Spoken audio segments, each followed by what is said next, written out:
Hi guys, just going to do a brief video on the Eurospec Eclipse. Okay, the main difference is on the Eclipse,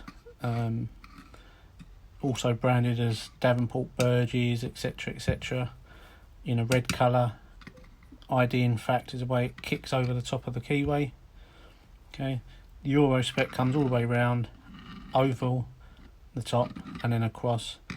So that's the main IDs. Obviously the finish is different. This is more grainy, whereas this is smooth. Okay, so visually through the keyway, that's a good ID fact with the kick over the top of the keyway, and the same for the Eurospec.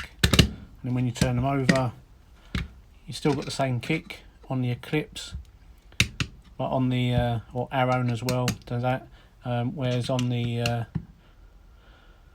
Eurospec, E-Star S, ENS, all the different names that people call this. Again, you still got that oval over the hard plate, quite distinguished, but the curtain is obviously a lot thicker on the right hand side than it is on the left hand side. Okay, opening these up. So both these pick pretty much in the same way. Both require quite a heavy tension and require the same picking methods. The reason that this one will pick is because of the flaw in the lock. Okay, so as you can see, we've got our levers. They have got anti-picks in the bottom, so there's our anti-pick in our first lever. But if you were to lift that up, them anti-picks, you can still overlift the lever. As you can see, I've pushed that right to the top till it hits the top of the bolt rail.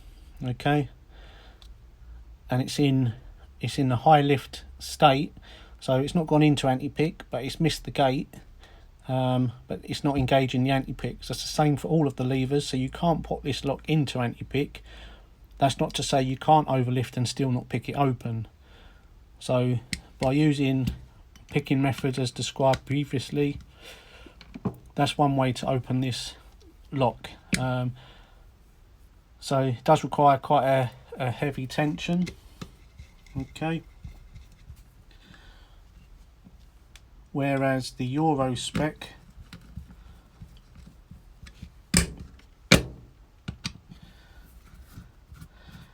these are quite different, the way that these levers operate, because they don't exactly pivot on a post like normal levers. These are actually like a hinged lever, so they sort of arc rather than lift up and down. So,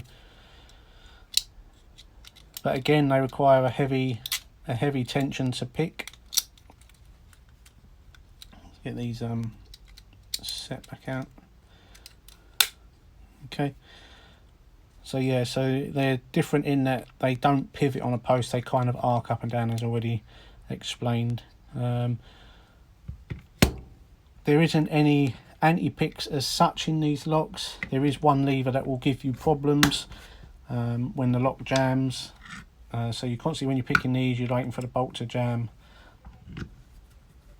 and kick back as if it's gone into anti-pick, which in essence it has, and then you find that one lever or a couple of levers and then pick out of them. Both pretty easy levers, locks to pick.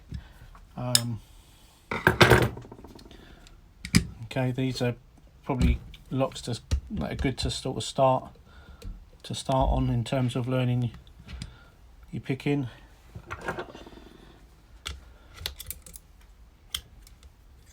Okay, let's bring this up slightly.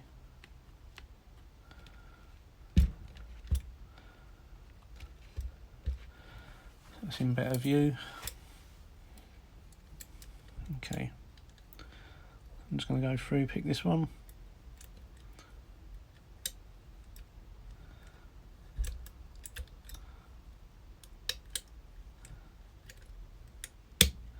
Okay, so we just had quite a big jump there.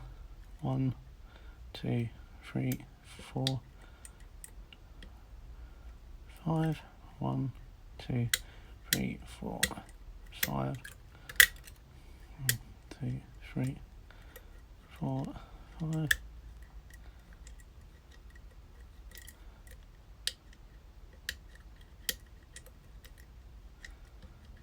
So it's just a matter of keep going backwards and forwards. And we've had a second kick, okay? So one of them levers now is going to be bound. Okay, so that's that lock done. Okay, really trivial pick. And then the Eclipse.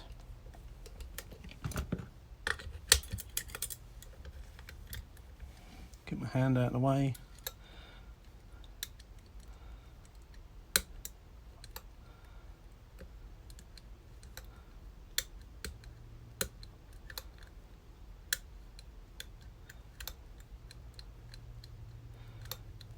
These locks don't really, this particular one, the Eclipse lock doesn't really give you a lot of feedback when they're ready to go. They tend to just snap and go, and there you go.